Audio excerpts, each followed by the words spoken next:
Hello दोस्तों, हम लोग PYQ सीरीज़ कर रहे हैं, मॉडर्न हिस्ट्री का कर रहे हैं, जो कि विभिन्न PCS एग्ज़ाम्स एवं IAS में भी पूछे जा चुके हैं और आगे आने वाले किसी भी PCS एग्ज़ाम्स एवं जनरल कंपटीशन, जनरल में जैसे बैंकिंग, SSC, रेलवे, BPSC के थ्रू जो टीचर्स का एग्ज़ाम होता है उसके लिए और बिहार दरोगा के लिए एवं अन्य जनरल कंपटीशन के लिए, जहाँ भी जनरल कंपटीशन ये जनरल स्टडीज़ के क्वेश्चन पूछे जाते हैं उसके लिए काफ़ी उपयोगी रहेंगे दोस्तों।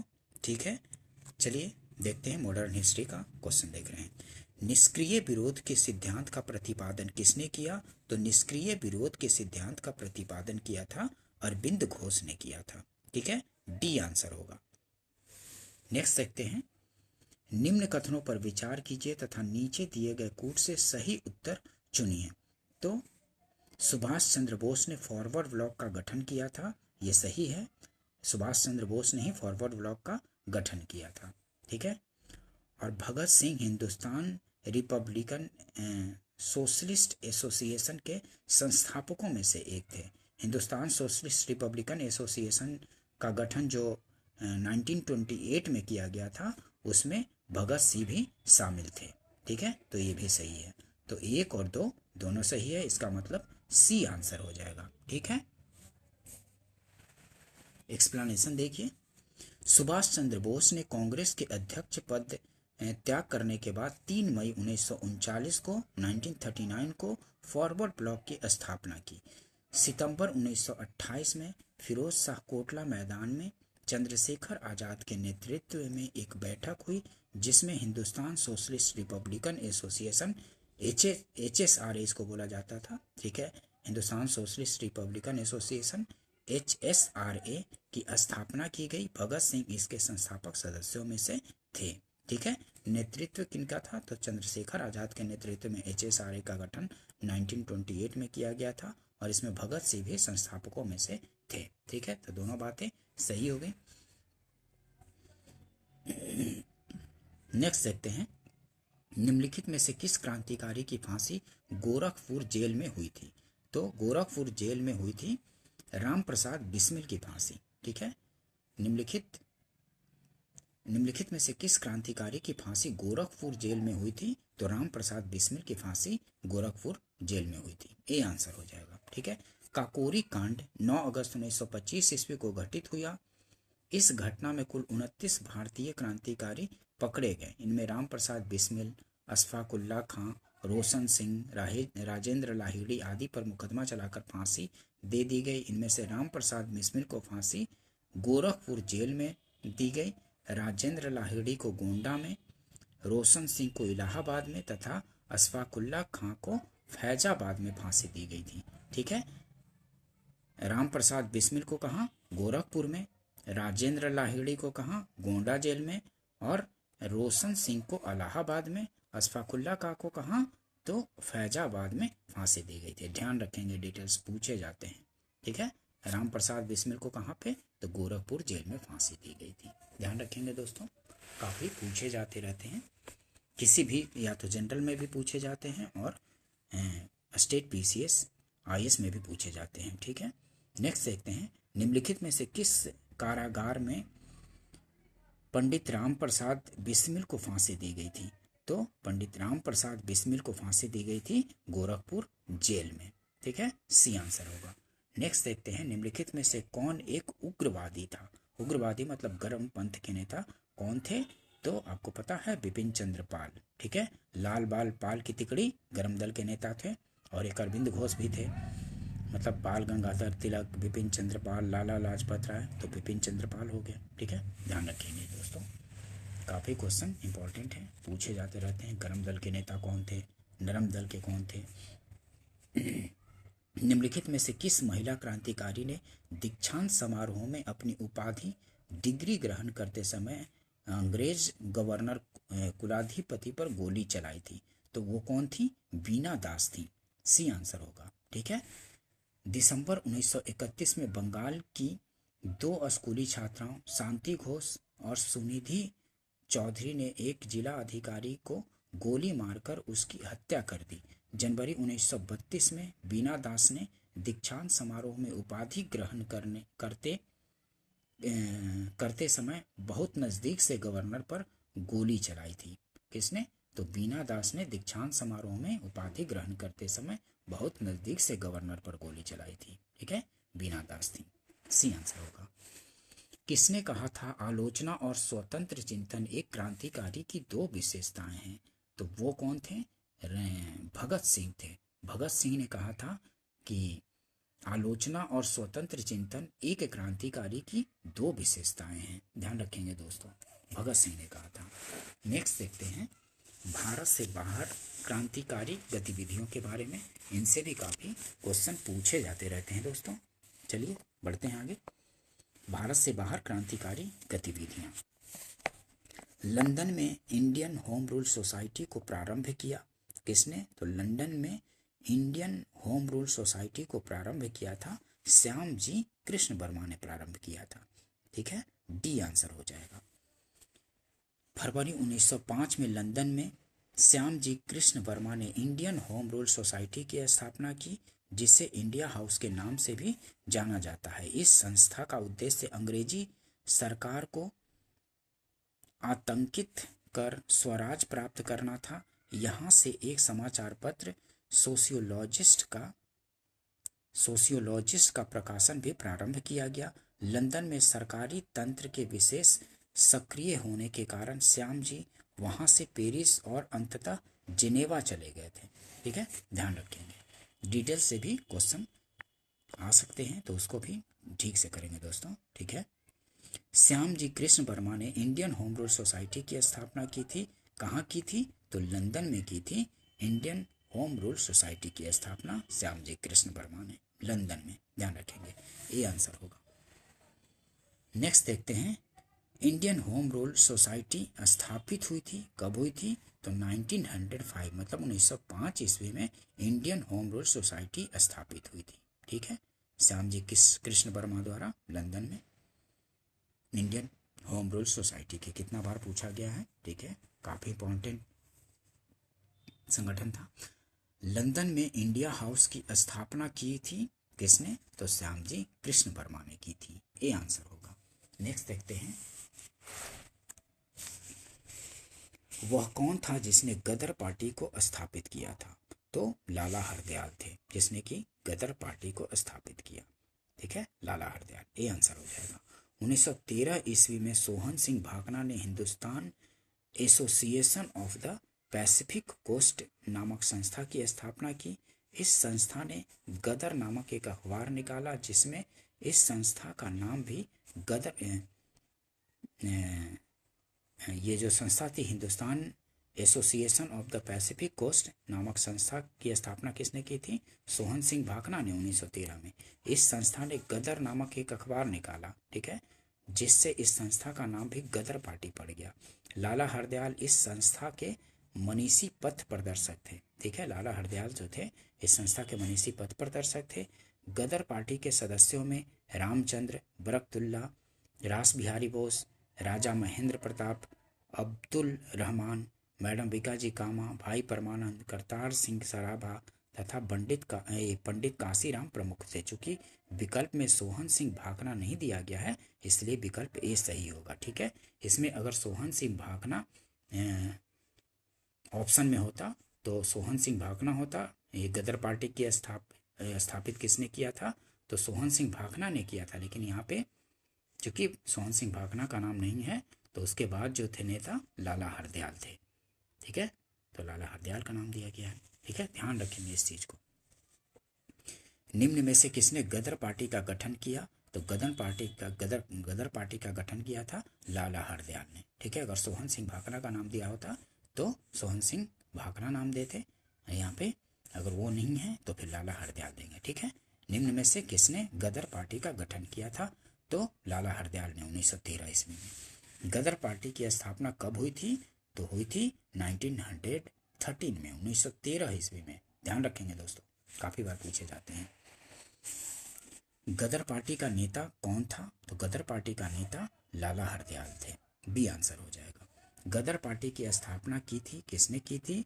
तो सोहन सिंह भाकना ने की थी। यहाँ देखिए, गदर पार्टी की स्थापना लाला हरदयाल भी दिया है, सोहन सिंह भाकना दिया है, तो सोहन सिंह भाकना को चुनेंगे। ध्यान रखेंगे, बोलेंगे नहीं, ठीक है, क्योंकि इन्होंने ही इसका गठन किया था और बाद में फिर लाला हरदयाल इससे जुड़े थे।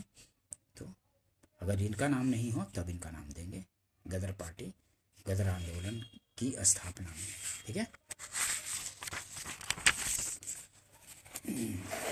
नेक्स्ट देखते हैं, निम्नलिखित में से कौन गदर पार्टी का पहला सभापति है? तो पहला सभापति सोहन सिंह भाकना।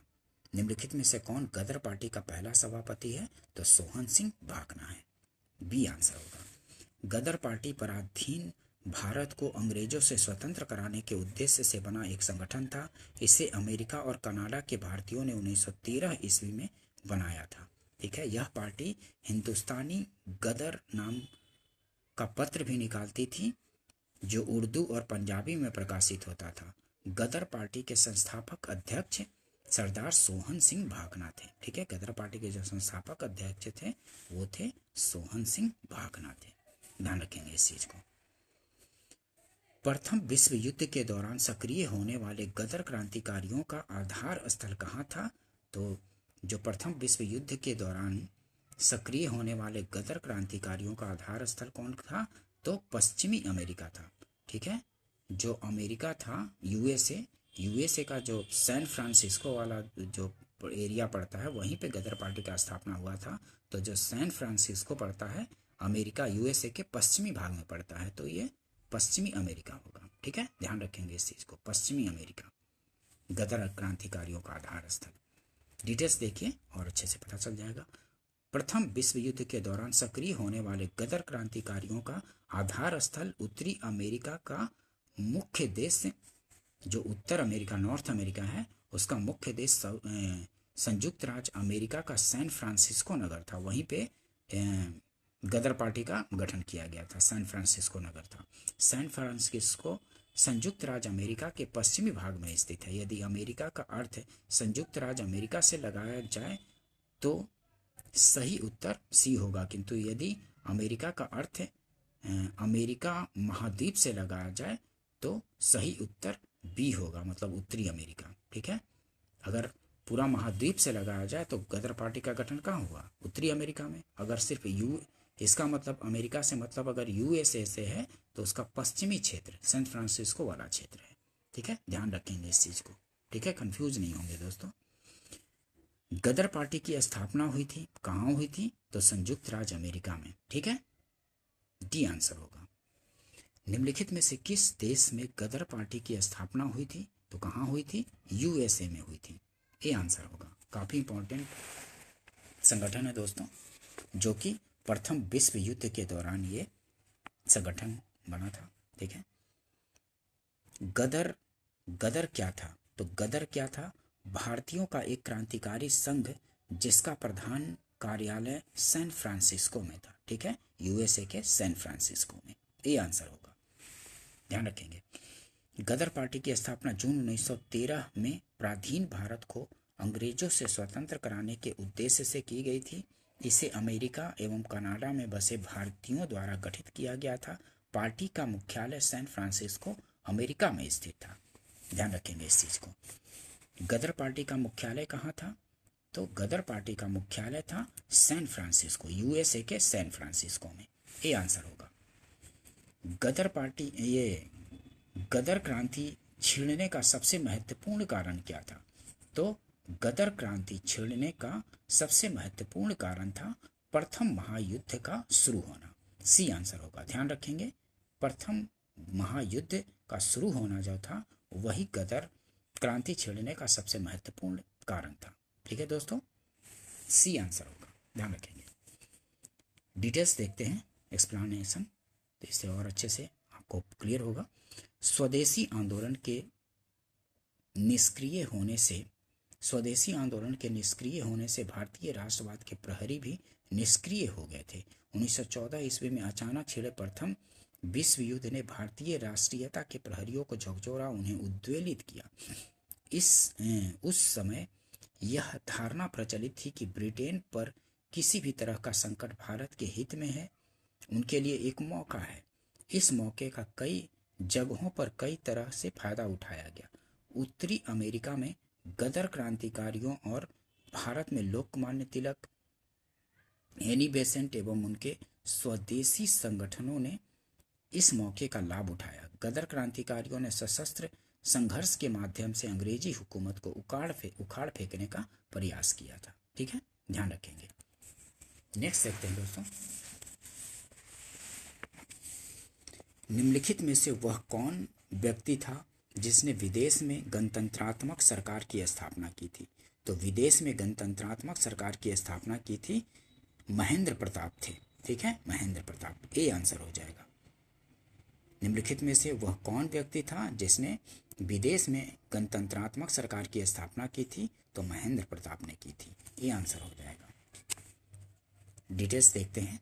राजा महेंद्र प्रताप ने अपने सहयोगी बरकतुल्ला के साथ प्रथम महायुद्ध के दौरान 1915 ईस्वी में अफगानिस्तान में काबुल में भारत की प्रथम अस्थायी सरकार का गठन किया था। इसमें राजा महेंद्र प्रताप स्वयं को राष्ट्रपति तथा बरकतुल्ला प्रधानमंत्री थे। इसे जर्मनी तथा रूस ने मान्यता भी दी थी। जर्मनी और रूस ने इस सरकार की मान्यता भी दी थी। ठीक है, ध्यान रखेंगे। प्रथम महायुद्ध के दौरान कहां पर भारत की एक अनंतिम सरकार बनी थी जिसके प्रेसिडेंट राजा महेंद्र प्रताप थे? तो वो थी अफगानिस्तान के काबुल में। ठीक है, ये आंसर होगा, अफगानिस्तान में। ठीक है, कौन भारतीय क्रांति की मां कहलाती थी? ये काफी इंपॉर्टेंट क्वेश्चन है दोस्तों। कौन भारतीय क्रांति की मां कहलाती थी? तो भीकाजी रुस्तम कामा जो थी वो भारतीय क्रांति की मां कहलाती थी। ठीक है, काफी इंपॉर्टेंट क्वेश्चन है दोस्तों, ध्यान रखिएगा भीकाजी रुस्तम कामा के बारे में। एक्सप्लेनेशन देखते हैं, इससे और कुछ क्वेश्चन क्लियर हो सकते हैं और इसके आसपास से क्वेश्चन आ सकते हैं। देखते हैं। भीकाजी रुस्तम कामा क्रांतिकारी राष्ट्रवाद की समर्थक थी। उन्होंने यूरोप एवं अमेरिका से क्रांति का संचालन किया एवं जेनेवा से वंदे मातरम पत्रिका निकाली। ठीक है, जेनेवा से वंदे मातरम पत्रिका निकाली। 1907 ईस्वी में उन्होंने स्टुटगार्ट जर्मनी की अंतर्राष्ट्रीय समाजवादी कांग्रेस में भाग लिया, जहां इन्होंने प्रथम राष्ट्रीय झंडे को फहराया जिसकी डिजाइन इन्होंने स्वयं ही तैयार की थी। ठीक है, पहली बार राष्ट्रीय झंडा इन्होंने कहाँ फहराया था? तो स्टुटगार्ट में, जर्मनी में। ठीक है, फहराया था, ये काफी बार पूछा जाता है। ठीक है, इन्होंने कहाँ झंडा फहराया था? तो तिरंगा कहाँ फहराया था? तो स्टुटगार्ट जर्मनी में फहराया था। इन्होंने प्रथम भारतीय राष्ट्रीय झंडे को फहराया जिसकी डिजाइन उन्होंने स्वयं ही तैयार की थी। इसी सम्मेलन में इन्होंने अपनी पूरी शक्ति के साथ स्वतंत्रता के लिए संघर्ष करने के संकल्प की उद्घोषणा की। ये 30 वर्षों तक पेरिस में भारत की स्वतंत्रता के लिए काम करती रही। 1935 में 74 वर्ष की अवस्था में बंबई लौटकर आई और उसी वर्ष उनका देहांत हो गया। ठीक है, वह भारतीय क्रांति की मां के रूप में विख्यात है। ठीक है, ये काफी बार क्वेश्चन पूछा जाता है कि भारतीय क्रांति की मां किनको कहा जाता है? तो वो हैं भीकाजी रुस्तम कामा। ध्यान रखेंगे दोस्तों। ठीक है, आगे बढ़ते हैं। मैडम भीकाजी रुस्तम कामा से संबंधित निम्नलिखित कथनों पर विचार कीजिए। तो निम्नलिखित कथनों पर विचार कीजिए। मैडम कामा ने वर्ष 1907 ईस्वी में पेरिस में आयोजित अंतर्राष्ट्रीय सोशलिस्ट सम्मेलन में राष्ट्रीय ध्वज फहराया था। नहीं, पेरिस में नहीं था। कहाँ था? अभी आपने देखा है कि स्टुटगार्ट जर्मनी में फहराया था उन्होंने राष्ट्रीय ध्वज, तो ये गलत हो जाएगा। ठीक है, नेक्स्ट देखते हैं इसका ऑप्शन। मैडम कामा दादा भाई नौरोजी की निजी सचिव रही। मैडम कामा दादा भाई नौरोजी की निजी सचिव रही, तो ये सही है, वो सचिव रही थी। मैडम कामा के माता पिता पारसी थे, तो ये भी सही है। ठीक है, तो बी आंसर हो जाएगा, दूसरा और तीसरा सही है। ठीक है, मैडम कामा का जन्म 24 सितंबर 1861 को हुआ था। उनके माता पिता पारसी थे। सोराब जी प्रेमजी पटेल उनके पिता थे। उनका विवाह रुस्तम के आर कामा से हुआ जो वकील और सामाजिक कार्यकर्ता थे। मैडम कामा ने राष्ट्रीय आंदोलन के महान अग्रणी भारतीय नेता दादा भाई नौरोजी की निजी सचिव के रूप में सेवा की। बाद में वे कुछ देशभक्त विद्यार्थियों एवं यूरोपियन बौद्धिक लोगों के संपर्क में आकर स्वतंत्रता आंदोलन से जुड़ गई। 22 अगस्त 1907 को जर्मनी के स्टुटगार्ट में आयोजित अंतर्राष्ट्रीय सोशलिस्ट सम्मेलन इंटरनेशनल सोशलिस्ट कॉन्फ्रेंस जो आयोजित हुआ था जर्मनी के स्टुटगार्ट में, उन्होंने भारतीय स्वाधीनता का झंडा सर्वप्रथम फहराया था। ये इस चीज़ को ध्यान रखेंगे, काफ़ी बार पूछा जाता है। ठीक है, स्टुटगार्ट में जर्मनी में उन्होंने राष्ट्रीय झंडा फहराया था। यहाँ फहराया गया यह झंडा कलकत्ता झंडे का परिवर्तित रूप था। ठीक है, अतः प्रथम कथन गलत है क्योंकि सोशलिस्ट सम्मेलन जर्मनी में आयोजित हुआ था। ठीक है, ना कि पेरिस में। शेष दोनों कथन सही है। ठीक है, 2 और 3 सही है, इसका मतलब बी आंसर है, ध्यान रखेंगे। ठीक है दोस्तों, नेक्स्ट देखते हैं। निम्नलिखित में से किस महिला ने भारतीय तिरंगा सबसे पहले फहराया था? तो भारतीय तिरंगा सबसे पहले भीकाजी रुस्तम कामा ने फहराया था। ठीक है, स्टुटगार्ट जर्मनी में, बी आंसर होगा। मैडम कामा ने 1907 में प्रथम तिरंगा ध्वज कहाँ फहराया था? तो स्टुटगार्ट में फहराया था, जर्मनी के स्टुटगार्ट में, डी आंसर होगा। नेक्स्ट देखते हैं।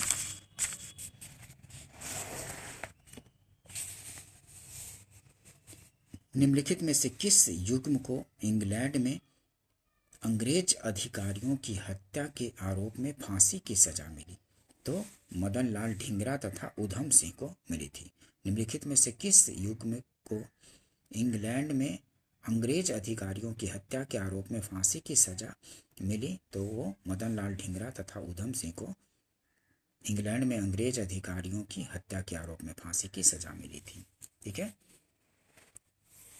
इंग्लैंड में अंग्रेज अधिकारियों की हत्या के आरोप में मदन लाल ढींगरा तथा उधम सिंह को फांसी की सजा मिली थी। ध्यातव्य है कि मदन लाल ढींगरा ने 1 जुलाई 1909 को लंदन में भारतीय राष्ट्रीय संघ की बैठक में भारत राज्य सचिव के सलाहकार कर्जन वाइली तथा कोवास लोल्का को गोलियों से भून दिया था, फलतः उन्हें फांसी की सजा दी गई थी। उधम सिंह ने जलियांवाला बाग में हत्या के अप्रत्यक्ष रूप से जिम्मेदार तत्कालीन पंजाब के गवर्नर माइकल ओ डायर की लंदन में मार्च 1940 में हत्या कर दी थी, फलतः उन्हें भी फांसी की सजा हुई थी। ठीक है, ध्यान रखेंगे। नेक्स्ट देखते हैं। मैडम भीकाजी कामा एम बरकतुल्ला वीवीएस अय्यर और एमएन राय में क्या बात समान थी? तो क्या बात समान थी? वे सभी प्रमुख क्रांतिकारी थे और स्वतंत्रता आंदोलन की अवधि में भारत से बाहर विविध देशों में काम कर रहे थे, मतलब विभिन्न देशों में वे क्रांतिकारी काम कर रहे थे। ठीक है, वे सभी प्रमुख क्रांतिकारी थे और स्वतंत्रता आंदोलन की अवधि में भारत से बाहर विविध देशों में काम कर रहे थे। कौन कौन? तो मैडम भीकाजी कामा, एम बरकतुल्ला, वीवीएस अय्यर और एमएन रॉय। ठीक है, विभिन्न देशों में भारतीय क्रांतिकारी थे, जो कि ये विभिन्न प्रमुख क्रांतिकारी थे जो स्वतंत्रता आंदोलन की अवधि में भारत से बाहर विविध देशों में काम कर रहे थे। इस डिटेल्स को ध्यान रखेंगे दोस्तों। मैडम भीकाजी कामा, एम बरकतुल्ला, वीवीएस अय्यर और एमएन रॉय क्रांतिकारी थे और विदेशों में भारत की स्वतंत्रता का बिगुल बजा रहे थे। मैडम कामा भारत की प्रथम सुविख्यात महिला क्रांतिकारी थी। 1909 ईस्वी में इन्होंने पेरिस को अपना मुख्यालय बनाया था। ठीक है, पेरिस को मैडम कामा ने अपना मुख्यालय बनाया था। एमएन रॉय 1924 ईस्वी में कम्युनिस्ट इंटरनेशनल के पूर्णकालिक सदस्य चुने गए तथा चीन सहित एशिया में साम्यवादी आंदोलन के प्रभारी रहे। ठीक है, ध्यान रखेंगे। नेक्स्ट देखते हैं कामागाटा मारू। कामागाटो मारू क्या है? तो ये कनाडा की यात्रा पर निकला एक जलपोत था। ठीक है, कामागाटो मारू एक जहाज था, जल मतलब पानी में चलने वाला। ठीक है, कनाडा की यात्रा पर निकला एक जलपोत था। ठीक है, सी आंसर होगा, ध्यान रखेंगे। कामागाटामारू कनाडा की यात्रा पर निकला एक जलपोत था जिसे प्रथम विश्व युद्ध के दौरान भारत के भारत के गुरदीप भारत के गुरदीप सिंह ने किराए पर लेकर उस पर 376 यात्रियों को बैठाकर कनाडा के बंदरगाह वैंकूवर की ओर प्रस्थान किया था। तट पर पहुंचने के बाद कनाडाई पुलिस ने भारतीय यात्रियों की घेरेबंदी कर उन्हें देश में प्रवेश करने से रोक दिया। यात्रियों के अधिकार की लड़ाई लड़ने हेतु हुसैन रहीम, बलवंत सिंह तथा सोहन लाल पाठक की अगुवाई में शोर कमेटी तटीय समिति का गठन हुआ। अमेरिका में रह रहे भारतीयों भगवान सिंह, बरकतुल्ला, रामचंद्र और सोहन सिंह ने भी यात्रियों के समर्थन में आंदोलन चलाया। कामागाटामारू जहाज के बज कलकत्ता पहुंचने पर युद्ध में ये क्रुद्ध यात्रियों और पुलिस में संघर्ष हुआ। ठीक है, जिसमें लगभग 18 यात्री मारे गए तथा 202 यात्रियों को जेल में डाल दिया गया। ठीक है, ये जो कनाडा के लिए निकले थे उनको वहाँ पे उतरने नहीं दिया गया था और वहाँ से फिर कलकत्ता भेज दिया गया था। ठीक है, तो बजबन में मुठभेड़ हो गया था दोनों के बीच, इसमें 18 लोग मारे गए थे। ध्यान रखेंगे इन चीज़ों को। निम्नलिखित में से कौन कामागाटामारू घटना से संबंधित हैं? तो वो हैं बाबा गुरदीप सिंह, बाबा गुरदीप सिंह। बी आंसर हो जाएगा।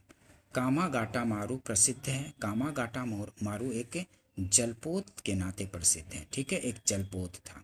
ठीक है, बी आंसर होगा। नेक्स्ट देते हैं, कामागाटामारू क्या था? तो एक जहाज था, पानी का जहाज। ठीक है, सी आंसर होगा। देखते हैं, कामागाटामारू भाप शक्ति से चलने वाला एक जापानी समुद्री जहाज था। पंजाब के 376 यात्रियों को लेकर यह जहाज 1914 ईस्वी में हांगकांग से कनाडा के लिए रवाना हुआ था, लेकिन तब कनाडा में एशियाई मूल के प्रवासियों से संबंधित कई कानूनों के कारण उन्हें कनाडा में प्रवेश की अनुमति नहीं दी गई थी। ठीक है, ध्यान रखेंगे इन डिटेल्स को। ठीक है, नेक्स्ट देखते हैं, वह कौन थे जिन्होंने इंडिपेंडेंस लीग की स्थापना की थी? तो इंडिपेंडेंस लीग की स्थापना किसने की थी? रास बिहारी बोस ने की थी। ठीक है दोस्तों, वह कौन थे जिन्होंने इंडिपेंडेंस लीग की स्थापना की थी? तो वो थे रास बिहारी बोस थे। ध्यान रखेंगे, रास बिहारी बोस जापान में रह रहे भारतीय आप्रवासी थे। 28 से 30 मार्च 1942 के दौरान राजनीतिक समस्याओं पर विचार विमर्श हेतु इन्होंने टोक्यो में भारतीयों का एक सम्मेलन आयोजित किया। 14 जून से 23 जून 1942 के बैंकॉक सम्मेलन में इसको विधिवत रूप प्रदान किया गया एवं सुभाष चंद्र बोस को निमंत्रित किया गया। इसी सम्मेलन में रास बिहारी बोस ने इंडियन इंडिपेंडेंस लीग की स्थापना की थी। रास बिहारी बोस ने इंडियन इंडिपेंडेंस लीग की स्थापना की थी। किसने? तो रास बिहारी बोस ने की थी। ध्यान रखेंगे दोस्तों। बंगाल विभाजन 1905 तथा स्वदेशी आंदोलन से संबंधित क्वेश्चन देखेंगे दोस्तों। ठीक है दोस्तों, अगर सेशन पसंद आता हो तो इसको लाइक कीजिए, सब्सक्राइब कीजिए और शेयर भी कीजिए। और दोस्तों, मॉडर्न हिस्ट्री और ज्योग्राफी का भी काफ़ी वीडियो आ चुका है, तो उसको आप प्लेलिस्ट में जा कर के और उसको देखिए और रिवाइज भी कीजिए। ठीक है, ताकि कोई भी एग्ज़ाम में अगर आप पेपर दें तो फिर आप मतलब कि पूरी तरह से कंफर्म हो कि जो भी अगर कर रहे हैं तो रिवाइज करते हैं तो आप बेहतर रिजल्ट ला सकते हैं। ठीक है, अगर ठीक से अगर करते हैं तो। ठीक है, और सेशन को पूरा देखा कीजिए, तभी फ़ायदा होगा। ठीक है, और मैपिंग का भी कुछ आ चुका है। छोटे छोटे वीडियो हैं जो कि क्वेश्चन के अनुसार ही बनाए गए हैं, और करते हैं तो मतलब कि क्वेश्चन के अनुसार करते रहने से और दिमाग में मैपिंग से करने पे मैप से वो दिमाग में छपता चला जाता है। ठीक है, तो करेंगे तो फ़ायदा होगा। ठीक है, देखते हैं, निम्नलिखित में से सबसे बाद में क्या हुआ? तो सबसे बाद में क्या हुआ? बंगाल का विभाजन। ठीक है, हड़प नीति, ये तो 1905 का घटना है, बंगाल का विभाजन।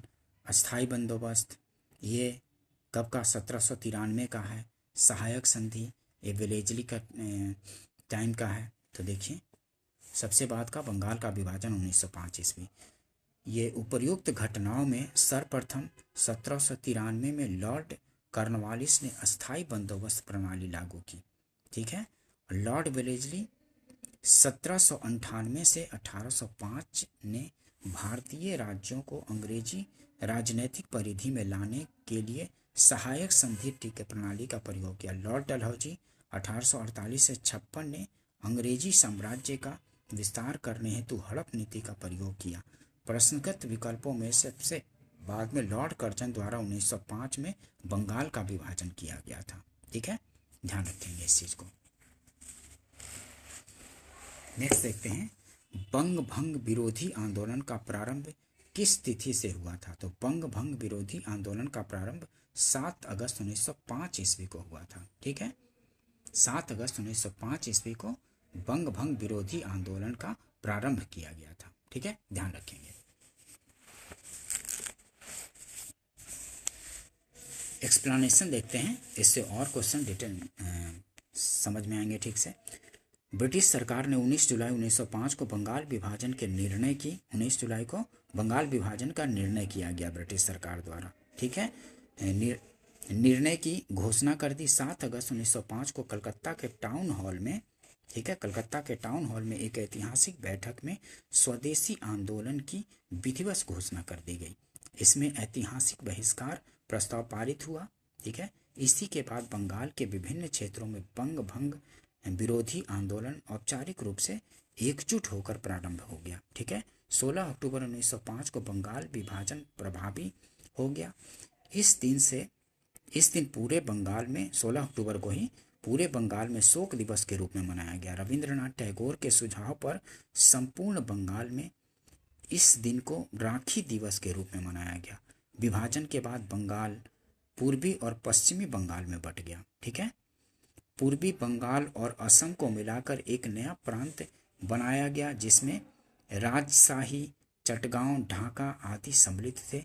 इस प्रांत का मुख्यालय ढाका में था। ठीक है, विभाजन के दूसरे भाग में पश्चिमी बंगाल, उड़ीसा और बिहार शामिल थे।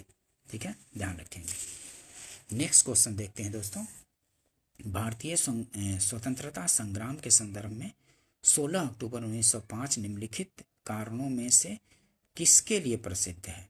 तो इस दिन क्या हुआ था 16 अक्टूबर 1905 को? तो बंगाल का विभाजन हो गया था। ठीक है, बंगाल का विभाजन कब हो गया था? तो 16 अक्टूबर 1905 का जो दिन था बंगाल विभाजित कर दिया गया था। ठीक है, पूर्वी और पश्चिमी बंगाल में। नेक्स्ट क्वेश्चन देखते हैं, काफी इंपॉर्टेंट क्वेश्चन है। डेट टाइमलाइन को ध्यान में रखते चलेंगे दोस्तों, इससे काफी क्वेश्चन पूछे जाते रहते हैं। बंग भंग के बाद कौन सा आंदोलन शुरू हुआ था? तो स्वदेशी आंदोलन शुरू हुआ था। बी आंसर होगा। ठीक है, बंग भंग के बाद कौन सा आंदोलन शुरू हुआ था? तो स्वदेशी आंदोलन शुरू हुआ था। बी आंसर होगा। 1905 में बंगाल विभाजन किस वायसराय ने किया था? तो वो कौन था वायसराय था? तो लॉर्ड कर्जन था 1905 में। ठीक है, उसी ने बंगाल विभाजन किया था। 1905 में बंगाल विभाजन किस वायसराय ने किया था? तो लॉर्ड कर्जन ने। ठीक है, ध्यान रखेंगे दोस्तों, काफी इंपॉर्टेंट क्वेश्चन है तो इसको अच्छे से करेंगे। एक्सप्लेनेशन देखते हैं, बंगाल का विभाजन लॉर्ड कर्जन, इसका कार्यकाल क्या था? 1899 से 1905 के काल में 1905 में किया गया था बंगाल का विभाजन। इसके निर्णय की घोषणा 19 जुलाई 1905 को। ठीक है, बंगाल विभाजन का निर्णय का घोषणा कब हुआ था? तो 19 जुलाई 1905 को।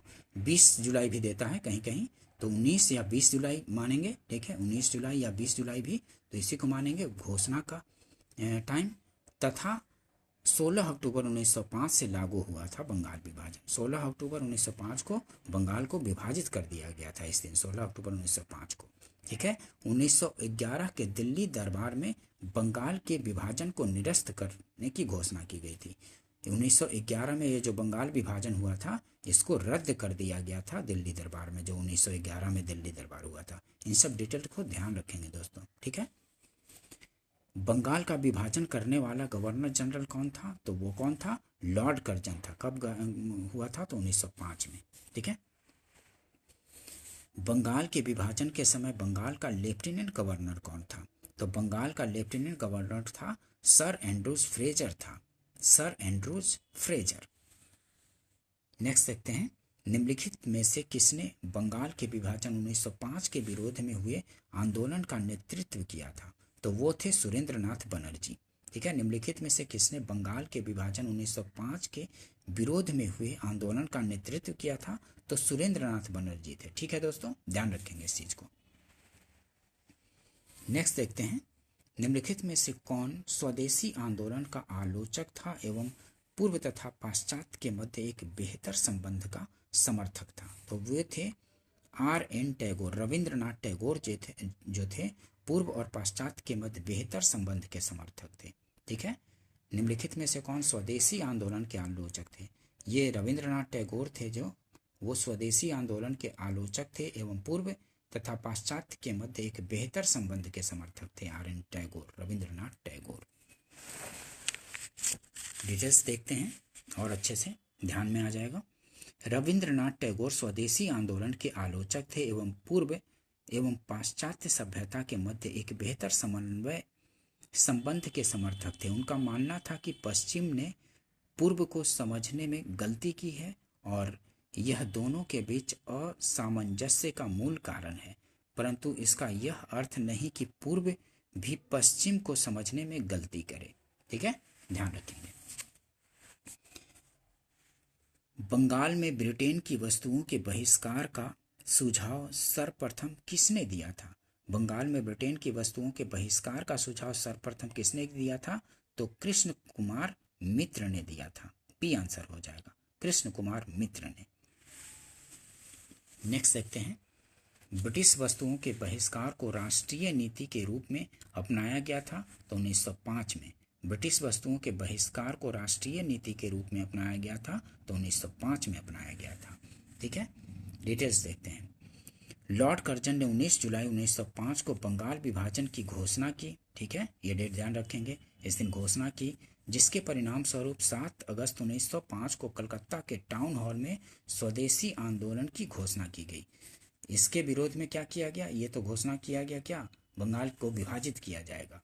ठीक है, लेकिन इसके विरोध में इसके परिणाम स्वरूप क्या हुआ? 7 अगस्त 1905 को कलकत्ता के टाउन हॉल में स्वदेशी आंदोलन की घोषणा की गई। ये भी डेट पूछा जाता है कि स्वदेशी आंदोलन की घोषणा कब की गई? तो 7 अगस्त 1905 को।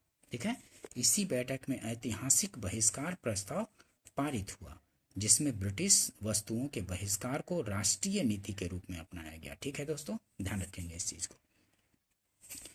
बंगाल का विभाजन मुख्यतः किया गया था। तो बंगाल का विभाजन मुख्यतः बंगाली राष्ट्रवाद की वृद्धि को दुर्बल करने के लिए किया गया था। बंगाली राष्ट्रवाद की वृद्धि को दुर्बल करने के लिए किया गया था। उस समय जो बंगाल में राष्ट्रवादी चेतना बहुत तेजी से बढ़ रहा था, उसी राष्ट्रवाद को कुचलने के लिए बंगाल का विभाजन किया था लॉर्ड कर्जन ने। ठीक है, 1905 ईस्वी में। इस चीज को ध्यान रखेंगे दोस्तों, सी आंसर होगा।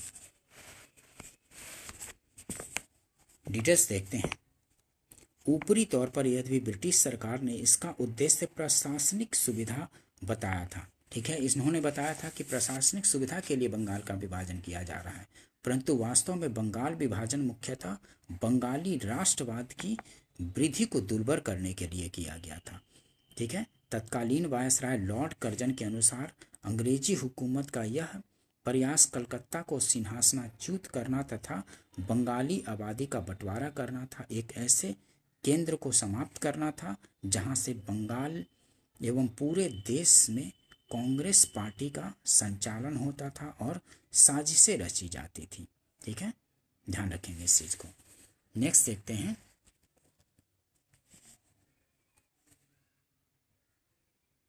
बंगाल विभाजन के विरुद्ध राष्ट्रवादियों ने निम्नलिखित कार्यक्रम प्रारंभ किए। क्या क्या प्रारंभ किए? तो बायकॉट किया, स्वदेशी को अपनाया, राष्ट्रीय शिक्षा को अपनाया, असहयोग नहीं किया था।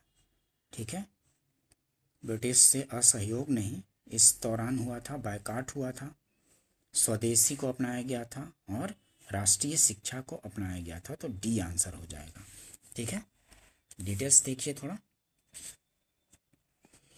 कर्जन ने 19 जुलाई 1905 को बंगाल विभाजन का निर्णय किया। इसके विरोध में राष्ट्रवादियों द्वारा आंदोलन की शुरुआत 7 अगस्त 1905 को हुई। कलकत्ता के टाउन हॉल में कृष्ण कुमार मित्र और सुरेंद्रनाथ बनर्जी की अध्यक्षता में एक बैठक हुई जहां स्वदेशी आंदोलन प्रारंभ करने और विदेशी वस्तुओं के बहिष्कार का निर्णय किया गया। 16 अक्टूबर 1905 को जब बंगाल विभाजन लागू हो गया, उस दिन को शोक दिवस के रूप में मनाने की घोषणा की गई। रविंद्रनाथ टैगोर के सुझाव पर इसे राखी दिवस के रूप में मनाया गया। ठीक है, यह दिवस राष्ट्रवादियों द्वारा बंगाल की अटूट एकता को प्रदर्शित करने के लिए बनाया गया है। ठीक है, अटूट एकता को प्रदर्शित करने के लिए मनाया गया। ये टैगोर के शांति निकेतन के तर्ज पर बंगाल नेशनल कॉलेज की स्थापना हुई। बंगाल नेशनल कॉलेज की स्थापना की गई। बहुत कम समय में पूरे देश में अनेक राष्ट्रीय विद्यालय की स्थापना की गई। अगस्त 1906 में राष्ट्रीय शिक्षा परिषद का गठन किया गया था। 1906 में राष्ट्रीय शिक्षा परिषद का गठन हुआ। स्वदेशी आंदोलन में आत्मनिर्भरता, आत्मशक्ति का नारा दिया गया। स्वावलंबन व आत्मनिर्भरता का प्रश्न राष्ट्रीय स्वाभिमान, आदर और आत्मविश्वास के साथ जोड़ा गया। ठीक है, आत्मविश्वास के साथ जुड़ा था। कांग्रेस ने भी अपने कलकत्ता अधिवेशन 1906 में स्वदेशी आंदोलन, बहिष्कार आंदोलन, राष्ट्रीय शिक्षा, स्वशासन से संबद्ध 4 प्रस्ताव पारित किए थे। ये 1907 में कलकत्ता अधिवेशन में कांग्रेस ने क्या क्या पारित किया था? स्वदेशी आंदोलन, बहिष्कार आंदोलन, राष्ट्रीय शिक्षा, स्वशासन से संबद्ध 4 प्रस्ताव पारित किए थे। अतः स्पष्ट है कि बंगाल विभाजन के विरोध में राष्ट्रवादियों ने स्वदेशी, बहिष्कार, राष्ट्रीय शिक्षा, स्वशासन जैसे आंदोलन चलाए। वर्ष 1920 के नागपुर अधिवेशन में CR दास ने गांधी जी के असहयोग प्रस्ताव को पेश किया था। ठीक है, वर्ष 1920 के नागपुर अधिवेशन में CR दास जो थे गांधी जी के असहयोग प्रस्ताव को पास किया था 1920 में। ठीक है, ध्यान रखेंगे, असहयोग 1905 में नहीं, 1920 का था। नेक्स्ट देखते हैं, स्वदेशी आंदोलन के प्रारंभ का तात्कालिक कारण क्या था? तो लॉर्ड कर्जन द्वारा किया गया बंगाल का विभाजन जो था वो स्वदेशी आंदोलन के प्रारंभ का तात्कालिक कारण था। ठीक है, ये है आंसर होगा, ध्यान रखेंगे। स्वदेशी आंदोलन के प्रारंभ का तात्कालिक कारण बंगाल विभाजन था। इस अवधारणा के मुख्य प्रस्तुतकर्ता अरविंद घोष, लोकमान्य बाल गंगाधर तिलक, बिपिन चंद्र पाल तथा लाला लाजपत राय थे। ये लोग स्वदेशी आंदोलन को पूरे देश में लागू करना चाहते थे, किंतु उदारवादी गुट इसके विरुद्ध में थे। जो उग्रवादी या मतलब कि जो गर्म पंथ के लोग थे वो चाहते थे कि इस आंदोलन को बंगाल के बाहर भी फैलाया जाए, लेकिन जो उदारवादी थे वो चाहते थे कि ये सिर्फ बंगाल में चले, लेकिन गर्मपंथी चाहते थे इस चीज़ को बंगाल के बाहर भी ला जाए। इसी बात को लेकर के दोनों में विवाद बढ़ता चला गया और फिर 1907 में जो सूरत अधिवेशन हुआ था उसमें उग्रवाद मतलब कि गर्मपंथी और नरमपंथी में 2 धड़ों में कांग्रेस विभाजित हो गया था। ठीक है दोस्तों, मिलते हैं नेक्स्ट सेशन में। अगर सेशन पसंद आता हो तो इसको वीडियो को लाइक कीजिए, सब्सक्राइब कीजिए और शेयर भी कीजिए।